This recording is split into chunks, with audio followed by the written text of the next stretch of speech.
It's all green. Hello? Hello? Do you listen? Do you hear? Now, yes. Okay. It's Bob raised his finger and the mic started working. Okay.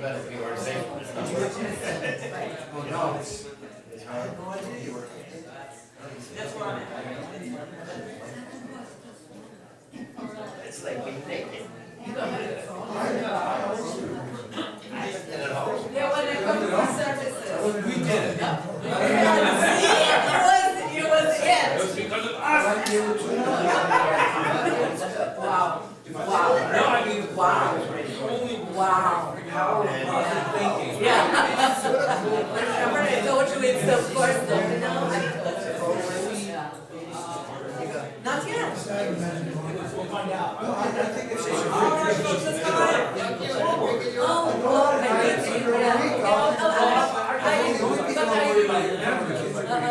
But always got her phone. Well, we were eating. Now you know how she works. All right. Hi. Good to see you. All right. I don't even know if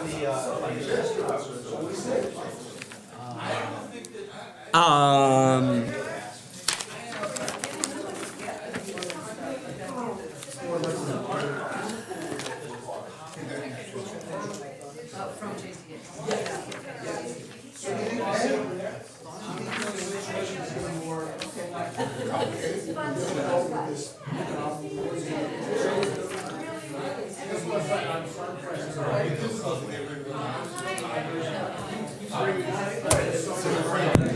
What's that? Yeah, you're like standing and speaking. Oh, no, you good with that? We're just going to do like a Q&A. Yeah, we can do no. I mean, you could do it from. So the only reason you have to do it from here is because it's being streamed. Oh, it is? Is that cool? Yeah. So I'll introduce you, and I'm gonna do like maybe a 5-minute thing while I do the spiel that I've been giving at some of these, and then I'll introduce you, and you can say a little bit of. Sorry. It's very good. It's like sitting around the table. This is great. No, this is like This is like a real synagogue. This is a real synagogue.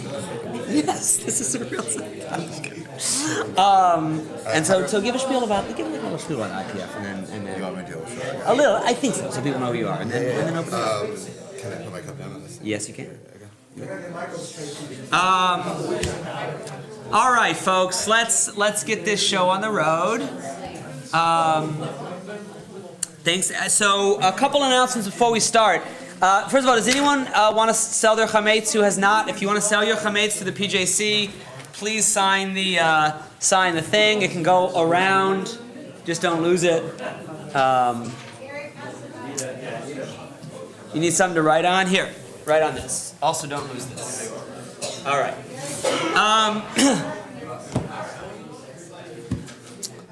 All right.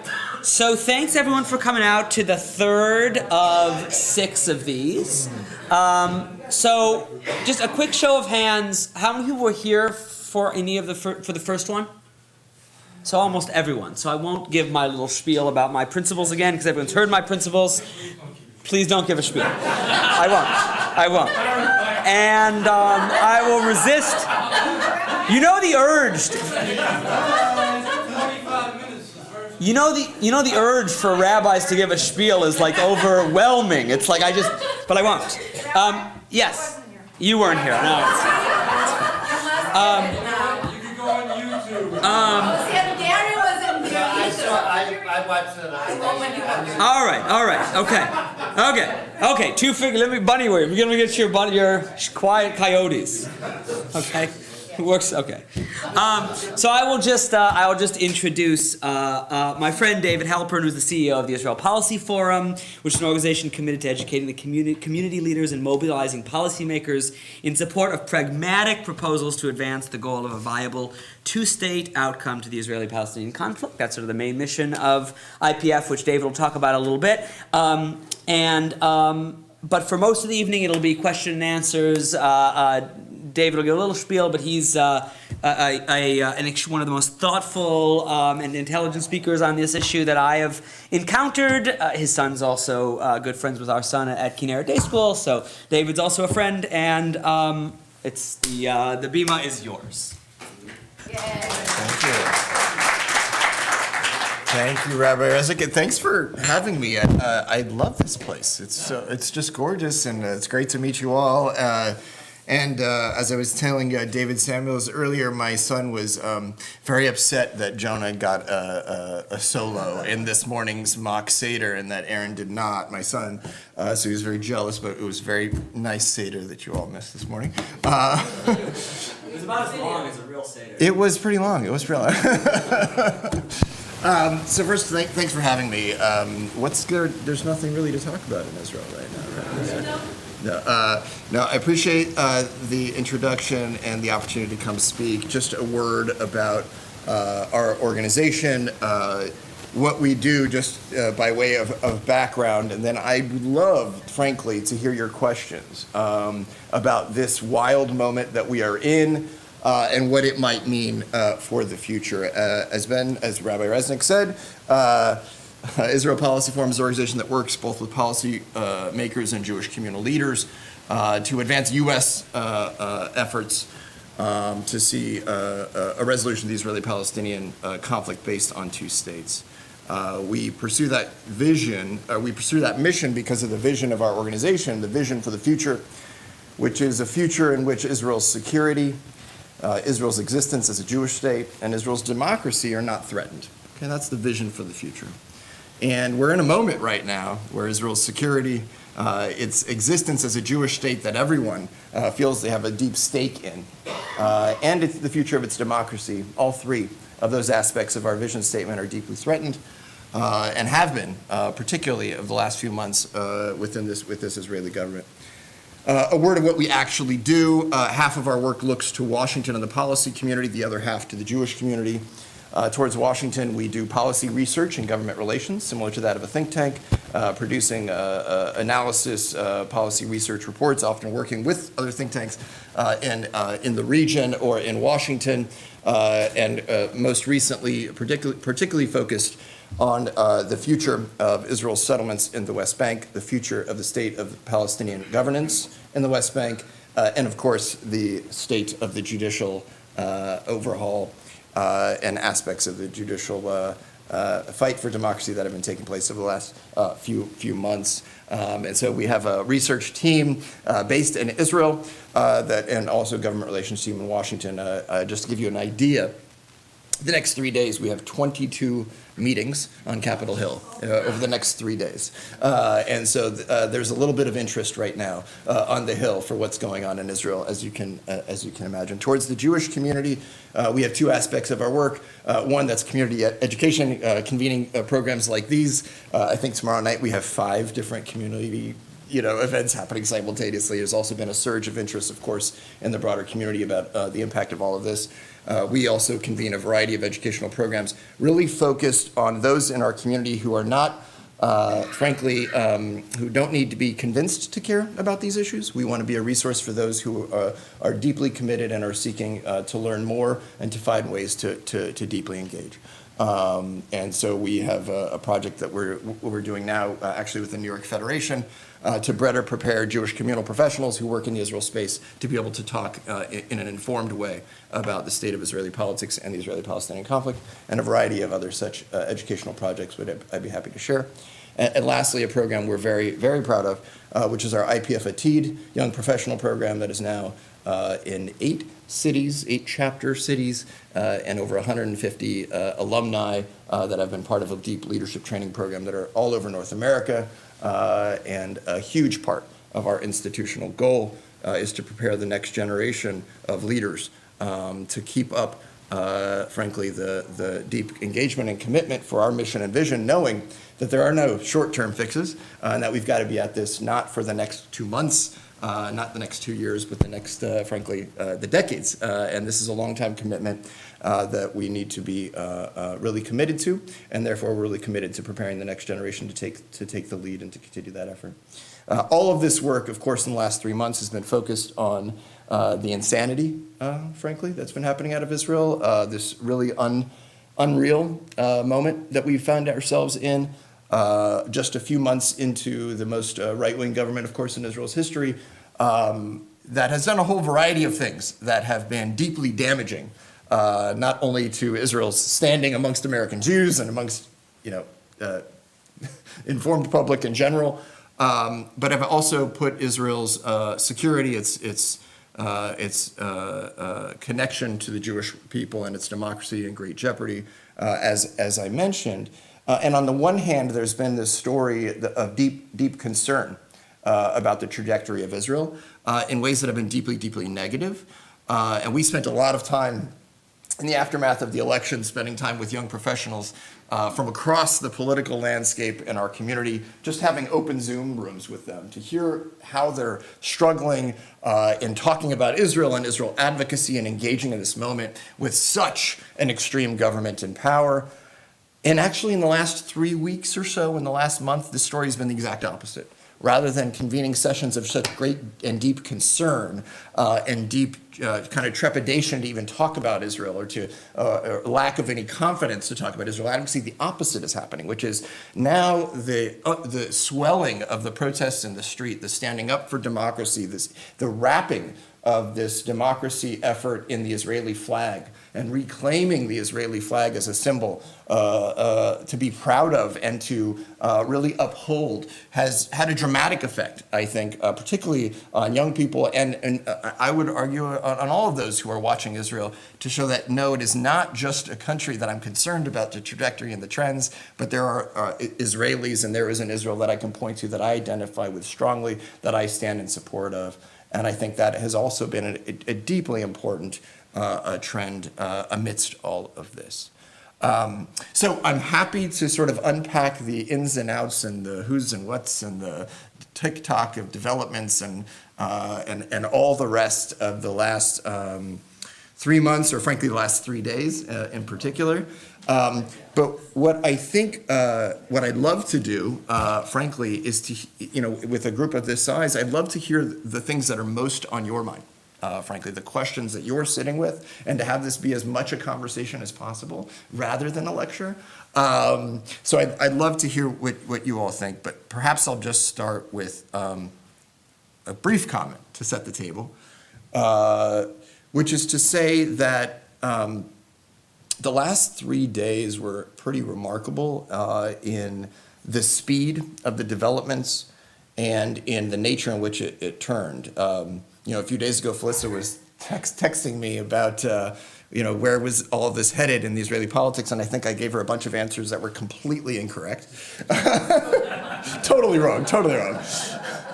So, because quite honestly, these movements were happening so quickly and in ways that were highly unpredictable. And I want to just go back to what happened last Thursday, where we had, and again, I'm happy to unpack the what of the judicial reform and why, or the protests and all of that. But I just want to bring us up to last Thursday, where we had the defense minister, Yoav Gallant, calling a speech, primetime address, in which it was widely reported that he was going to announce that because of concerns about Israel's security, he's going to come out against advancing the legislation that was slated to be advanced this week. He was suddenly summoned to the Prime Minister's office. His speech was canceled. Prime Minister gave a speech instead, saying that he was going to double down and was in fact advancing the legislation and was going to insert himself in the process, despite the fact that it was a conflict of interest for him to do so, which we can unpack. And essentially, the widely anticipated speech by Gallant was shelved. 48 hours later, Netanyahu is on a state visit, I don't know if it's really a state visit, but a visit of sorts to the UK. And Yoav Gallant gives the primetime address that he hadn't given on Thursday night. Saturday night, he gives the address He gives an address saying that he told the prime minister that there is growing security concerns. There are threats to Israel's national security amidst the advancing of the judicial overhaul. And because of the threats to Israel's national security, he has called for this legislation to be paused. He immediately begins to gain support from individuals within Netanyahu's own political party, and there's great anticipation for how Netanyahu will then respond. Netanyahu responds by firing the defense minister, prompting really spontaneous protests into the night. Upwards of 2 or 3 in the morning, the scenes of protesters throughout Israel on the streets. And it was this moment when Netanyahu truly lost it. And what I mean by lost it, he lost the argument of the moment, in that Netanyahu has staked his political career on being the stable magician of Israeli politics who has kept things rather stable and has viewed himself, he's given himself the nickname of Mr. Security. Well, here was Mr. Security refusing to even convene a meeting of the security cabinet to hear what the chiefs of the Israel Defense Forces, Mossad and Shin Bet, were saying, which was that there was grave security threats if the process went forward, if the Israeli society remained as divided as it was, with the growing movement of reservists refusing to show up, Air Force pilots refusing to go to trainings, and the like. So here is Netanyahu essentially firing his defense minister for doing his job, right? The defense minister did his job by warning about security threats to Israel, and he got fired for doing so. And this was very quickly understood by the Israeli public as Mr. Security putting his personal political interests above the security of the state. And this was Netanyahu's major miscalculation of the moment, because what it triggered was an overwhelming sense of protests. It began to trigger some within his own party, calling for the process to be shelved. It brought out the Histadrut, the major labor union inside Israel, to finally participate in the protests in ways that they had remained on the sidelines. And ultimately, of course, it essentially locks down the country. The Ben Gurion flights are canceled and all the rest, in a very fast-moving moment. And then we had, of course, Netanyahu planning to give a speech that was consistently postponed throughout the day in reaction to this surge in protests. And this is where Felissa and I are texting, what's he going to do? And what the ramifications come next? Will he have a government? Will he not? And what Netanyahu essentially did was he created a maneuver to buy time. Okay? What he's done is Itamar Ben-Gvir at the far fringe of his coalition, but a member of his coalition was threatening to leave the coalition if indeed the legislation was abandoned. Netanyahu kept him on board by pledging to fulfill a promise that was already in their coalition agreement to give him control over a new National Guard. And by creating that deal, he then essentially announced that he is going to pause the legislation until the summer Knesset session, which begins April 30th. So it was effectively a pause. Now let me say one additional word about this pause, okay? It's key to understand that the first aspect of the legislation of this judicial overhaul, the selection of judges, has passed through the first reading of the Knesset. There's 3 readings for it to become a law. It has passed through the first reading, and it has passed through the committee in preparation for the second and third readings. It is, by any measure, ready to be voted on tomorrow. If there is a 24-hour notice to call the Knesset in session, even while it's in absence, when the Knesset session ends later this week, right, there'll be a holiday gap. But the Knesset speaker only needs to say that we're going to call a special session of the Knesset, and within 24 hours, they can pass the legislation like that. Okay? At the moment, we have a pause, but with a bit of a threat hanging over this pause, okay, that it could be advanced at any moment. And we're beginning to see what the opposition the opposition leader Yair Lapid had long called for, which was a halt to the legislation in the beginning of negotiations under the auspices of the president. Now, there's two things that can happen now going forward. One, maybe there will be some sort of compromise, a constitutional moment where Israel actually defines the rules of the game with broad consensus. That would be lovely. That would be great. I'm sorry, you can probably tell I'm a little pessimistic that will happen. But ideally, that's what you would see take place. More likely, what we're likely to see is a blame game over the coming weeks, in which each side finds reason to point finger at the other. And we are likely to see Netanyahu utilizing this time to figure out what his next maneuver will be. Right? Can he divide the protest movement in order to weaken it and sap its energy, in order to be able to advance it in a different form, but ultimately with the same goals in the not distant future? Will the protest movement sustain its energy when the moment comes that it needs to revive itself? And the next time we see the protests reemerge, I think one of the things we need to be mindful of is what happened 24 hours ago for the first time, which is the beginning of protests in favor of the legislation on the far right, countering the anti-government protest movement that we've seen for the last 3 months. They showed up for the first time. And of course, it was not as violent as I think many feared it would be. We did have a member of the media with some broken ribs and some Israeli Arab citizens attacked. But it was far less violent, frankly, than many had feared.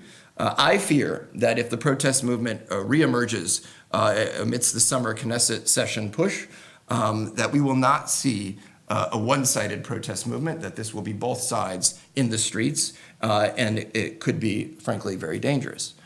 Long story short, amidst all of this, is there room for compromise? Is there a formula that could be reached? In theory, yes. I think both sides have erred throughout this process, a recognition there are areas of Israel's judicial process that just don't make a whole lot of sense, right? And probably should be fixed. Ultimately, the question is whether the executive, which owns the legislative branch in Israel, there's not really 3 branches of government in Israel, there's 2, because the executive, the prime minister's office, essentially owns the legislative branch. It is de facto the majority of the Knesset, so there's essentially 2 branches. And the question is the executive controlling the judiciary, or is there actually an effective balance of power in which the judiciary and the judges and the process of the judiciary is, fair? Or is it effectively owned by and at the service of the executive? And that's essentially the debate of the moment. And whether, you can get into the details of what sort of a compromise might look like, but at the end of the day, that's going to be the fundamental question. Does the government control all the strings or not? And so we're at a very high stakes moment for Israel. We've never seen this sort of level of rhetoric, this sort of tension in Israeli society. I think everyone in Israel is eager for this moment of pause, especially heading into Pesach, especially heading into the 75th anniversary next month, which I can tell you not many people were very excited to be talking about amidst all of this. So I think it's a welcome pause for everyone, but the question is when we actually resume the intellectual debates and and really the question of protesting in the streets. I think many on both sides are going to use this moment to try to gain and utilize this pause for their own advantage, and I think the story is really just beginning. So maybe with that, I'll take some questions. Yeah. So, basic question about the executive branch and the legislative branch being fused that you mentioned. Yeah. I think I understand it. I don't have a great understanding of Israeli politics, but as far as I understand it, once you make a coalition, you have over 60 Yes. Knesset votes, Mhm. your party governs. Yes. And the prime minister basically runs that coalition. Yes. But for the judicial reform, couldn't they have a compromise where you just need like 2/3 of the Knesset or 75% of the Knesset to vote, so that you have to involve, at least a large majority of the Israeli population in any overhaul to a Yeah. judge's decision? Makes sense to me. I mean, yeah, in theory, but that's not what, I mean, that's why we have protests, right? Because, The legislative branch and the executive branch wouldn't actually be fused, right? Because at that point, unless you have a massive coalition. right. So maybe we should go back and just think about why now, right? So Netanyahu famously is on video.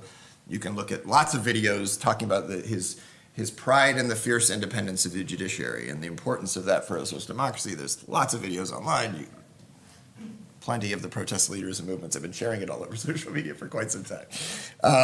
So why now? Why is this suddenly such an urgent issue? And I think you have to go back quite some time to view this as a pet cause of the far right for a very, very long time. For a variety of reasons that are also about sort of the social and class sense of divisions and the like. But let's look at the members of this coalition, right? Of the different parties that are within this government, and each of them have a very clear stake into wanting to control the decisions of the judiciary. Netanyahu, of course, is facing, I'm sure you all know, facing a criminal trial of his own. He sure would like to pick the judges who get to decide his fate. You have Shas, Aryeh Deri, the leader of the Sephardic Mizrahi party, who is currently, according to the judiciary, not allowed to serve as a minister because he has served criminal, he's faced his own criminal proceedings and is not by law allowed, according to the judiciary. They'd like to overturn that Supreme Court decision so that he can become a minister, so that they have a clear interest. United Torah Judaism, the ultra-Orthodox, have a very clear interest because the judiciary has ruled against all sorts of issues impacting the role of religion in the life of the state, including, of course, the service of ultra-Orthodox in the military, but on a host of other issues. And in some ways, in the ultra-Orthodox, the idea that a secular court is deciding matters above the sort of Jewish law is also anathema. So a clear interest. And lastly, of course, you have the religious Zionism party, the far right, that wants to expand its presence throughout the West Bank in an effort to annex the West Bank. They're not actually interested in judicial reform. No, they are. They're interested in, they're calling it reform, but they're calling it reform, but it is really a completely reimagined. So what are the elements of the way in which they would execute to advance all of these goals? Number one is to pick the judges, right? To eliminate any actual professional standards on who should be able to be a judge, but have complete control over who the judges are, both in the Supreme Court and all lower courts. They would like to essentially, I don't get too much in the details, but they want to advance a law that would make it so that the Supreme Court could not rule against basic laws. Basic laws are some of the core laws that form the concept of a constitution. Without a constitution, we might be familiar with a certain set of core basic laws. There's a problem, though, right? To your point, if you want to create laws that form the basis of a constitution, you'd think that creating those laws should be more difficult than creating any other law, let's say, right? The Israeli system, it's exactly the same. You just have to call it a basic law, and it's a basic law. 61, correct. Well, yes, 61. So, I mean, yes. But you actually don't even need 61, by the way. There are basic laws that have been passed with just a pure majority of who happens to be in the Knesset at any given time. So you can have, 50 people happening to be in the Knesset at that given time, and you can pass a basic law with 26 votes, okay? This is actually the case with a number of the basic laws. So it's whoever happens to be in the Knesset at any moment in time. The judicial branch could say that law is not kosher. Correct. So imagine the scenario where if anything could be a basic law and there's no special standards, as long as you call it a basic law, the Supreme Court can't rule against it. Then anything could become a basic law, and anything. even more so, we have the override clause that is easier, I think, for us to understand. The idea that the Knesset can then, or it's simple to understand, the idea that the Knesset can vote to overturn a Supreme Court decision, and of course, in this case, it's a simple majority to do so, which also seems rather ridiculous. I agree with you. To pass a basic law, it should be more difficult if that's a core aspect of your governing rules. If that's essentially forming a part of your constitution, it should be more difficult. A new amendment to our Constitution is not so easy to do. In theory, that... Right, so this is the point when I say there is room and understanding that not all of the judicial rules of the game make a lot of sense. This is one of them, right? And the Israeli system, it should be difficult to pass a basic law. And yes, it should be difficult to override a decision of the Supreme Court. And yes, I'll go one step further, it should be, there should be a say by the elected officials and who those judges are, right? But not a complete and control without any check. Even in our system, right? You can nominate a judge who then has to go through a whole proceeding and is not guaranteed a spot, right? Not the case in Israel. So you can see there's a number of steps along the way. The way that this reform has been crafted is to eliminate any weak spot of fully controlling the Supreme Court, if that makes sense. To eliminate any possible aspect. Anywhere where a 61 vote majority would not be able to do what they want to do. Basically, yeah. Sorry, yes. This is a moment in time for this government. If they got what they wanted and they got all these reforms passed, wouldn't they be sacrificing their own, goals when the next government comes in and they're not in the majority anymore? I mean, it's short-sighted. So, well, this is a good question, is because they very well may be in the government for a very long time, and they're counting on it. Yes, I think that is the bet, and it's also not a bad bet. If you simply look at the demographics of Israel and the increasing population of the ultra-Orthodox, and frankly of the right religious Zionism faction, is undoubtedly growing. I mean, one argument, frankly, is if you really want to see this forward and you want to completely control the judiciary, just wait 10 years, right? While the demographics change. The reason they're not waiting 10 years is there's something happening that affects Bibi Netanyahu personally that requires a sense of urgency at the moment. But I think part of the protests, quite honestly, are certainly about the deep concern over the state of Israeli democracy, but they're also a concern about the demographics and a recognition and a fear that those who are protesting, the high-tech sector of Israel that we think about, being the startup nation, are fearful that the future is a state in which there is a ultra-Orthodox control of matters of religion and state, and in which they may very well be in a permanent minority. And there is absolutely a sense amongst that group that the protection of individual rights, particularly at a future that looks increasingly right-wing and religious, is of critical importance because they very well may be a minority in perpetuity. And it's really important to recognize that when we think of Israel as the beacon of LGBT rights and women's rights and all of these sort of core individual rights, those are rights that were not enshrined by a Knesset vote.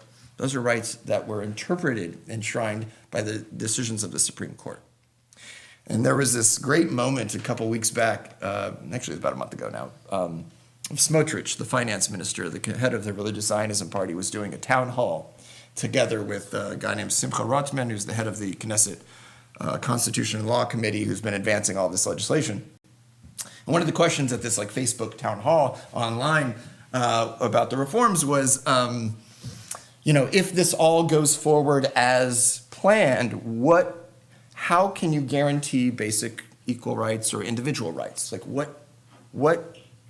in what ways will you guarantee those rights? And his response was, I promise. What did he say? No, I promise. That was his response, I promise. And I think that it's notable that Netanyahu, in his speech on Thursday, again, going back to the drama of Gallant, the defense minister, going to give a speech. It didn't. He gives a speech on Thursday. He says, I'm doubling down. I'm going to move forward. But what he tried to address that question by again saying, I intend to put forward legislation to guarantee basic rights. Okay? This was his way of trying to address that question.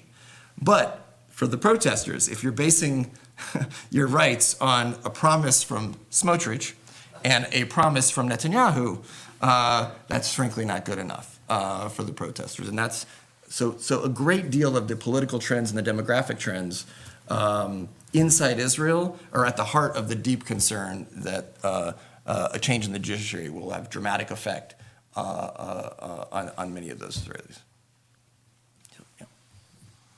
You touched on it a little bit, but does your group have an official position on the current state of the judicial system and official recommendations for what positive changes would look like in a perfect world? Because you hear a lot about what's happening now, and I've tried to dig deeper into what it is and how people really feel about it. Yeah.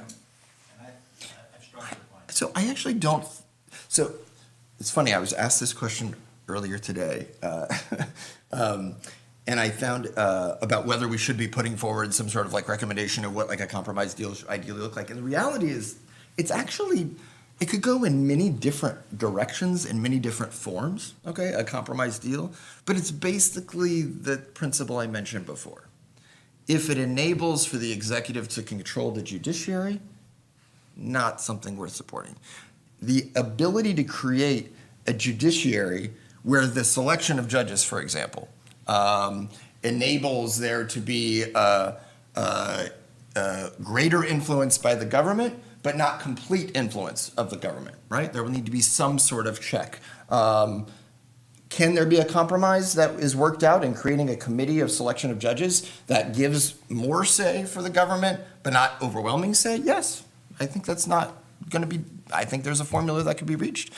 Basic laws, as I just mentioned before, should it be more difficult to pass a basic law? I think so. To me, that this isn't that difficult.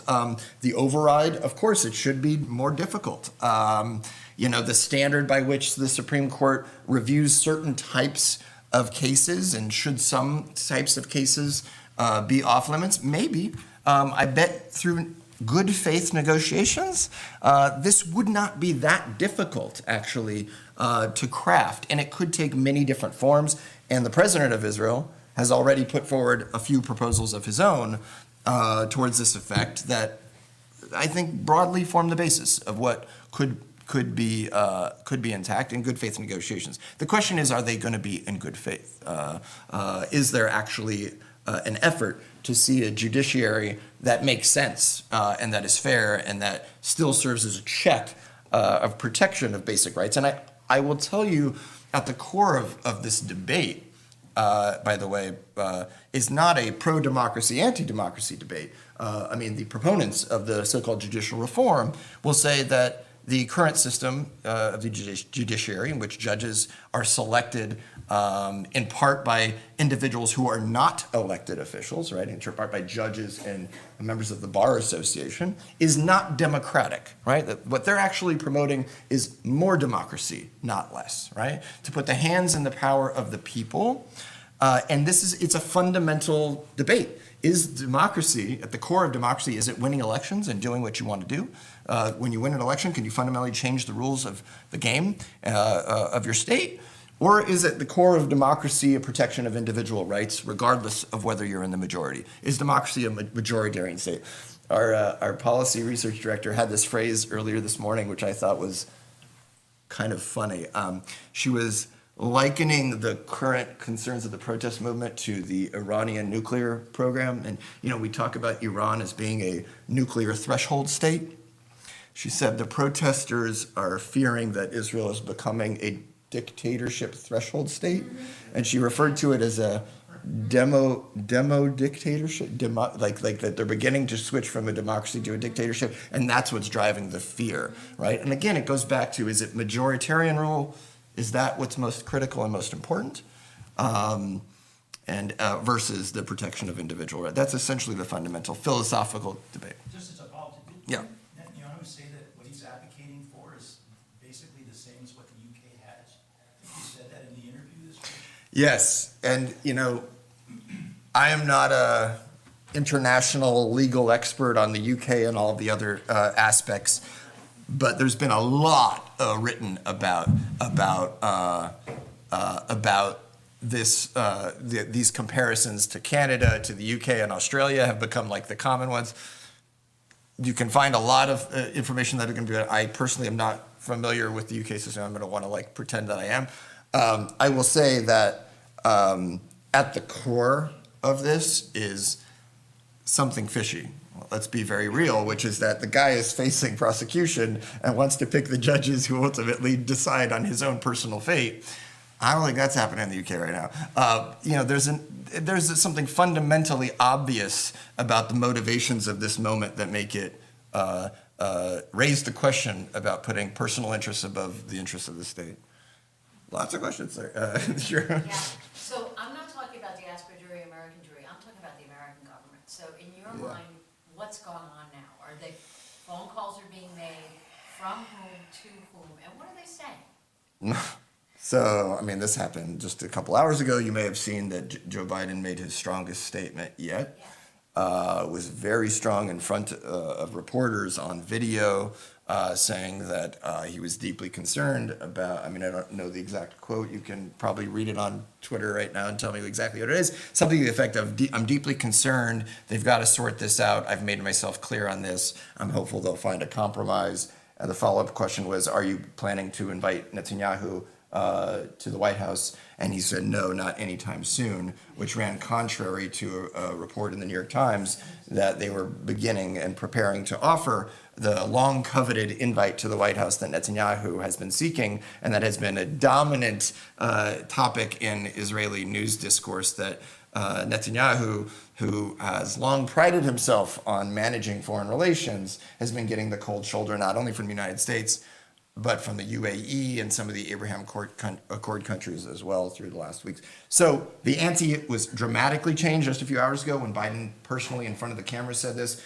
Netanyahu at 1 a.m. Israel time a few hours ago issued a statement at 1 a.m. saying that he refused meddling from abroad even when it's from even when it's from our closest friends, I think was the statement. And I think we're about to see a question going forward about the impact of Biden's statements and of a lot of statements we've heard from Americans, because I fear, frankly, that amongst the pro-government crowd, the parties of the moment, the far right and the like, it is not harmful to have the President of the United States pushing you. It's actually politically advantageous to demonstrate that you're standing up to pressure. The more you can stand up to pressure, the more support they get. Now, that doesn't mean that's not harmful politically, because there's more than just the fringe far right. But I think, it will absolutely be a dominant conversation in Israeli news in the next 24 hours. It will absolutely have an impact. It's not something that Netanyahu wants to hear, but I think you're also going to hear a lot of like chest thumping and terrible things said about Biden amongst the far right in Israel in the next 24 hours. Yes, please. So turning to the other side about speaking about alliances, what do you think is going to be the impact going forward on if the crisis continues on the rest of the region? I mean, Israel has been in a forward mode in terms of alliances, in terms of building plans, which never thought it would do. I haven't heard anything from UAE, from the other places, but they must be saying things. They must be talking to Jerusalem. So two issues. They are very concerned, and they're starting to give the cold shoulder in ways that this like fulsome embrace around the Abraham Accords, it's very unlike, particularly in the last 3 months. First, we had the Negev Forum, the sort of quarterly gathering of all of the Abraham Accord states that was fostered by the United States. It was first postponed. It was supposed to take place in January. It has not been rescheduled, with nothing in sight appearing to be rescheduled. Of course, Netanyahu famously had his invitation to the UAE rescinded when Itamar Ben-Gvir went to the Temple Mount, and causing a lot of condemnation throughout the Arab world. And I think we have to just look in the last 24 hours what happened, which was Naftali Bennett was welcomed by the leader of the UAE, and to a great deal of photos and videos of warm embrace, again, one of Netanyahu's fiercest critics, at a moment when Netanyahu is so embattled. I think we can't forget that at the genesis of the Abraham Accords is a play by the Arab world to deepen their relationship with Washington. Okay, they view Israel, the path to Washington is through Jerusalem. Okay, is to get into better position with Washington, is to have a strong relationship with the Israelis. Well, look what's happening now. And the Israelis do not have strong influence or strong relationships with Washington. They no longer are actually playing the part that the Arab world was seeking to begin with. Today, of course, you have the surprise renormalizing of relations between Iran and Saudi Arabia, which in theory takes off part of the credible military threat from the table for Israel to fly over Saudi airspace in a trajectory to attack Iran. All of this is not good. All of this is not advancing the Abraham Accords or in any way demonstrating stability in the wider region. And I have yet to mention Jordan, which is deeply concerned about the state of the West Bank. We've not even talked about the Palestinians. And I want to just say one word about this, because I think a really good thing about the pausing of this judicial legislation is that the same national security threats that we're being so warned about can frankly be addressed without the potential of the two crises reaching a point at the same time. And those two crises are the judicial reform crises of the country so divided, and all that we've seen, on top of the crisis of what I expect, I'm sorry to say, over the next weeks to come, over Ramadan in Jerusalem and in the West Bank, with increasingly a violent period that we have seen in the West Bank, with a surge in terrorism and counterattacks by settlers and the like, a level of violence the likes of which we haven't seen in 15 years, and the poor state of the Palestinian Authority and the lack of relevance, legitimacy, strength, willingness of the Palestinian Authority to reassert itself in some of the major Palestinian cities. These two crises happening simultaneously would have been a disaster. And I'm not saying that the judicial crisis is off the table. It's still very much there. But Jordan is deeply concerned about the state of the violence in the West Bank and the declining state of the Palestinian Authority. And on top of that concern, you have events like a week ago where the finance minister Smotrich was speaking in Paris in front of a map of Greater Israel, which demonstrated that Jordan is part of Israel and the like. So all of the regional relations are troubled, and the momentum of the Abraham Accords, which I can guarantee you the Biden administration was very eager to continue, really has been stalled. Could violence eclipse the whole debate? In other words, we have a pause, to be resumed after Passover. There's violence in Ramadan, the whole thing goes up in the... Yes, I think violence could, but I think it's even worse than that. Violence in itself is bad, okay? Why Netanyahu's dismissal of the defense minister is so dangerous and concerning is because it so clearly signaled to the Israeli public that he was putting his political interests above the interests of security. So what happens now if Israel decides, let's just say Israel strikes Iran? I mean, I don't think it's going to happen, but if a major security operation then is advanced, is the Israeli public believing that this is being done for the benefit of the security? I'm not trying to create conspiracy theories. I'm conveying what Israelis have been saying today. This is what Israelis have been talking about today, all day long, is the aftermath of that decision. How can Netanyahu be trusted? And this, I think, is the bag. Yeah. Just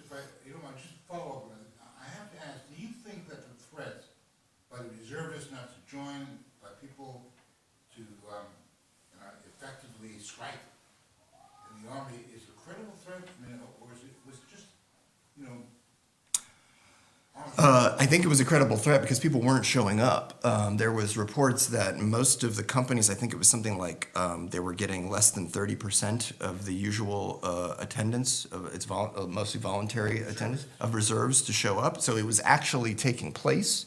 But I think it's really important to note that if Netanyahu did not miscalculate, if Netanyahu did not fire Gallant, and sparked this night, all-night protest and the Histadrut getting involved and shutting down the country. Had he not fired Gallant, right, it's very possible that he would not have triggered the kind of overwhelming movement that ultimately required him to pull back. So it's very possible that if he doesn't fire Gallant, this legislation's still going forward. By the way, it's a great protest and, madness, perhaps just it was delayed. But many folks are pointing to that moment as ultimately being the moment that took it to a whole other level. Because the moment that he did that, you had the refuseniks or whatever, the people refusing to reserve duty. It went from a lot of people aren't showing up to nobody showing up. I mean, you had people on social media left and right, and famously prominent journalists saying, I'm hereby sending message to my commanders, I'm not showing. I mean, it was in droves everywhere. It became overwhelming. So, yeah, please. I want to talk about this whole idea of a compromise and the possibility of a compromise, or even the effort. And I'm generally a pragmatist. I believe in compromise. But I'm looking at this and I'm saying, first of all, you're going to pass with 61 votes, or however many you're going to have, legislation that says you need 75% to override. But you could change that law with 61%, unless you have a constitution. Yeah. Right? I mean, that's, Yeah. so, Yeah. so anything short of a constitution Correct. is just not gonna do it. Yeah. And even, back in the early stages of Ben-Gurion, Yeah. we can't have a constitution, we'll have a civil war. We Yeah. try to have one. But that was the case then. What's the case now? Yeah. And, You're so right. Yeah. but my real concern is that frankly, I'm almost as afraid of a compromise, because I think a compromise can't be good. Anything that gets through is really going to still advance the anti-democratic forces, and it's going to take us in the wrong direction. I'm not saying that what we have here is perfect. Listen, the court is filled with Ashkenazis. It's not right. I mean, there are problems with diversity in the court. I get that. Yeah. But I don't think that's. Yeah. You can't get the Declaration of Independence to be passed as a basic law, right? Even though it inspires the Supreme Court, right? Correct. But Yeah. my concern is that maybe this pause is not so good, because Right. I think the what I call the democratic forces, the ones who think democracy includes checks and balances and individual rights and all that, there was a lot of momentum there, and I think this pause is just going to give, because it was only towards the end of this that the right-wingers started to come out in force and they hit the streets and all that. Yeah. And I think it's going to be a lot worse So- when the session starts. Yeah. So, number one, I don't disagree with you. I think, in theory, the idea of compromise is great. I'm also concerned about compromise, not because I don't appreciate compromise, but because a compromise that this government would agree to is probably not a compromise that's good for the idea of checks and balances. I don't think this government can agree to anything. But what can happen over this period of a pause, as I said before, is Netanyahu can divide the protest movement. And this is something I'm actually fearful of right now, which is that we already see signs of the protest movement kind of going in two different directions, which is some folks that say, okay, we're going to give this process a time for dialogue, and we're going to do a pause, and of course you have all the unions and so forth not withdrawing and like. On the other hand, you have a hardcore aspect of the protest that we're going to still show up, and frankly I worry that over time there was just going to be some fatigue, protest fatigue. I heard that Yeah. the compromise that Herzog had floated, Yeah. and as soon as it was noticed that it actually called for equality, that was like, it killed it. Correct. Right? Yeah, The yeah, word yeah. equality Yeah. killed that compromise. No, first of all, it had some flaws in it, but it was. I won't get into the rabbit hole on that one, but no, but there was some clever aspects to Herzog's previous proposal, which I thought, but I'll leave that for now. So I might take this a little afield, but I'm struck in this conversation, I'm also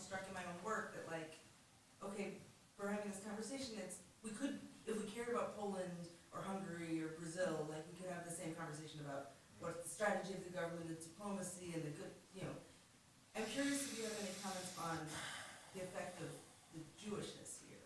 And what does it mean to have a political crisis and a crisis of democracy in a place that's layered with this, with a religion? And what is the impact of, for example, the messianism of some of the far right? Or what other ways do you see like Judaism or the Jewish, or the Jewish character of Israel making this situation different from what we might see in other countries? Maybe you can't answer that because you don't know other countries as well. Yeah, I don't know if I can answer that, but I can say that I think that just as I was mentioning before about how this is really a fight over what it means to be a democracy, it's also a fight over what it means to be a Jewish state. There are fundamentally different views on what it means to be a Jewish state that are playing out in this fight. And I think that has been rather remarkable to see, the nature of which to promote Jewish values is kind of lifted up by the protest movement in a way that to be a strong Jewish state is just a completely different, there's two different views entirely that are at stake here. So, I mean, I think in some ways this has been an effort by the sort of anti-government forces to sort of reclaim pride in the idea of Jewish state and also a deep sort of reaction to the growing blurring of the lines between religion and state. I mean, we obviously saw I think we were mentioning it this morning, the passing of this Chametz law, which makes it essentially hospitals are essentially compelled to not let Chametz enter hospitals during the Passover holiday. They have to kind of put up signs that say no unleavened bread. And of course, we have very large percentage of the workers in Israel's hospitals are Israeli Arabs, are Palestinian citizens of Israel. And, the impact of this. But I don't know if I have a great answer to that question, to be honest with you. I may not be the best person to answer it, but it's a good one. Stop asking me questions I don't know the answer to, please. Yeah, there's something I know that Gary just mentioned that he's afraid of the pause because of what might come out of it. But couldn't, and I come at this from a huge degree of ignorance, couldn't the pause also have the opposite effect, which is that during this pause, there could be cracks in the Netanyahu coalition that develop that could result in the government falling? So this, I think that when the pressure was incredibly high, that Netanyahu was ignoring the national security threats, that we saw some major splits within the Likud party, right? The question that you're asking is the pause helpful or harmful in exacerbating that split? I would say that it's harmful because it's a period where the pressure is just not there for anybody to make a decision, right? They can just buy time. But it's really notable, and I think the thing to watch is the polls from the last 24 hours, which were fascinating. They showed that the current government, if elections were held today, would immediately lose 10 seats, would be in the minority. Netanyahu, I think, loses 8 seats right away. But even more interesting is when you look at the poll of Likud voters, people who voted for Netanyahu's party, whether they believed that the legislation should have been advanced despite the protest, whether it should have been halted or were unsure. It was roughly 40% thought it should be advanced, a little under 40% thought it should have been halted, and about 20% were unsure, okay? The Likud party itself has become increasingly divided. This is new. Netanyahu has had such a strong, firm control over the party and its direction for so long. So who is gaining the most in the polls of the last? It's been Benny Gantz. So why has it been Benny Gantz? Because Benny Gantz is the closest politically to the Likud without being the Likud. He can gain those what we call the soft right voters. He's gaining a lot of those folks who think that Netanyahu has so mishandled that. And I think this is the other piece to the moment, which is in some ways the glue that's holding the coalition together right now, is the fact that they see that if they went to elections, they'd be losing. Certainly Netanyahu has no interest in going to elections anytime soon. But also, we're at a moment where Netanyahu's personal approval, I think it was 68% of the Israeli public think that he has done a poor job. This is unprecedented. But the sort of glue that right now that's holding the coalition together, in some ways, is a desire to not go back to elections. And frankly, to maintain the furthest right-wing government that Israel's ever had. And this was the debate that Felissa and I were, not debate, but like conversation that we were having all the weekend long, was if you have the most right-wing government in history, why would you be so boneheaded to try to bring down this government and lose the opportunity?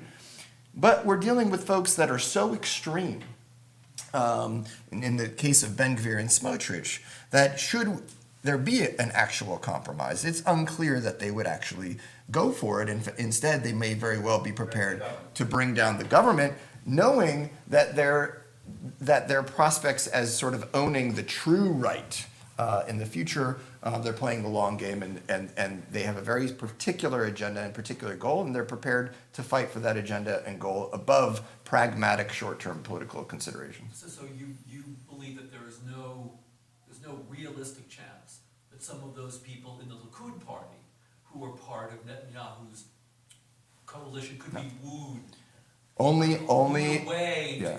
into forming, if they could form another government they could be part of. I don't see that happening. I don't see it happening, especially now that the pressure is off them, because we're not facing this sort of dire moment of security concern. I see no brave members coming out. I do see the possibility that a compromise could be reached that religious Zionism and Itamar Ben-Gvir do not support, but that Benny Gantz is prepared to go into the government and save Netanyahu and forge somewhat of a unity government, even more so if we see a national security threat taking place over the next 2 months. There will be growing calls amongst Benny Gantz will say, for the sake of Israel's national security and national interest, we can't tear ourselves apart at a moment of great national security. I'm going to be the creator of a great compromise, and I'm going to kick out the far right. And again, this was a game that he played before when he went in with Netanyahu. Could he get played again? I'm sorry to say, is yes, he very well could get played again and go back into a government with Netanyahu. I think it's something that Israelis are really looking at right now as a real possibility. Yeah. So I have a question that's, I guess it's not so much about this moment in time, but it seems to me the elephant in the room, and you kind of mentioned it earlier, with this whole demographic and this move to religious right. Yes. And I think in the last presentation we had as well, I always said it was a throwaway line, but it kind of knocked me off my seat when he said that the percentage of first graders in Israel, something like 50%, 30% or 50% of Haredim. Are Haredim or Arab, yeah. Yeah. So, I mean, I grew up as a Zionist, I'm still a Zionist, as an Israel of a certain frame. Yes. A lot of my friends who made Aliyah at a time when Israel was in a certain frame. Yes. And, as you fast forward to today, Israel's a very different frame. I mean, the idea that, you can't listen to a hospital and educational curriculum. I mean, there's just so many things. The army. I mean, you can just keep going. So, is this, are we rearranging the deck chairs here, or, because it's scary. I mean, if to your point, 10 years' time, this is an inevitable, that's a really scary statement. It's a scary statement, and it's a statement that is even more underscoring, I think, a point I wanted to address about the constitutional moment you were describing. Like, even more underscores how important it would be to lock in, like, what the state is about, right? Yes, like what do you actually want this country to be about over the long haul, regardless of the demographic trends? What a moment, and this is what Isaac Herzog, the president, has been saying. This is exactly the moment for this constitutional moment where, after 75 years, you can finally determine the rules of the game. And couldn't agree more. But there's I can't say that I came up with this. It was an Israeli I was speaking with recently who had this great analogy. He said, this is kind of like the Israeli-Palestinian final status talks at Camp David, right? It's man, these parties really, really need a deal. They really, for the long-term future and beneficial, state of all peoples, a deal on this really needs to be met, right? But these folks are they're going into a negotiation with deep, hardened positions in no position to actually compromise, right? And as much as this is a constitutional moment, with the parties as hardened as they are certainly, I'm sorry to say, I don't think they're ready for it. I don't think they're ready for the kind of compromise that is so